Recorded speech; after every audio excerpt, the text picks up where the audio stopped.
and you turned on your Philco radio. You waited for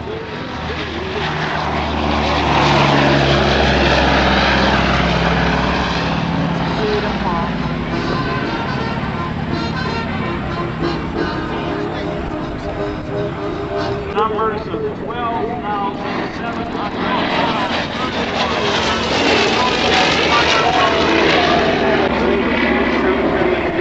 Sponsored by the and the tyrant's fighting men. Yes, she's tired and weary, a little aged and worn, but she fought and walked their freedom before most of them were born.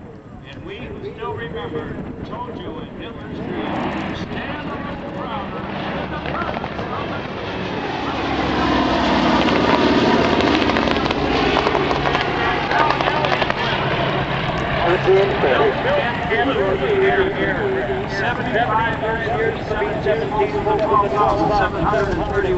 that were built. We are calling AT-6 by the Army Air Corps, and it was called the Harvard by the British and the Canadians.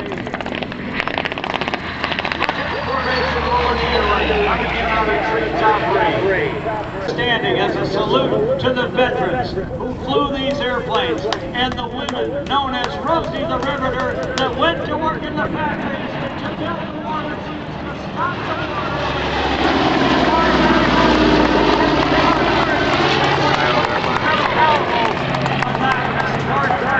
Work in the factories, but Rosie the Riveter. All right, now with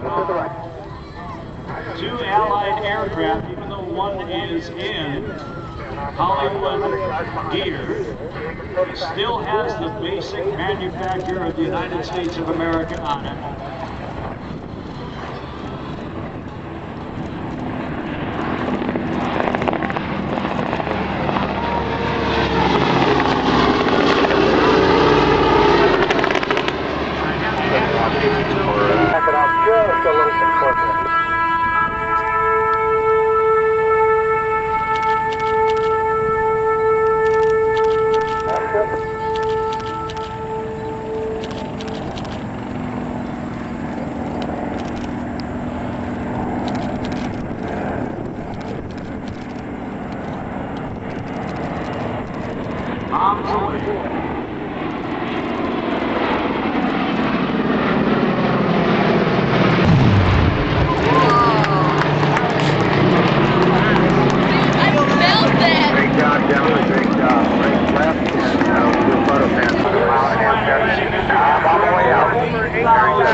One have the Corsair light up his last straight.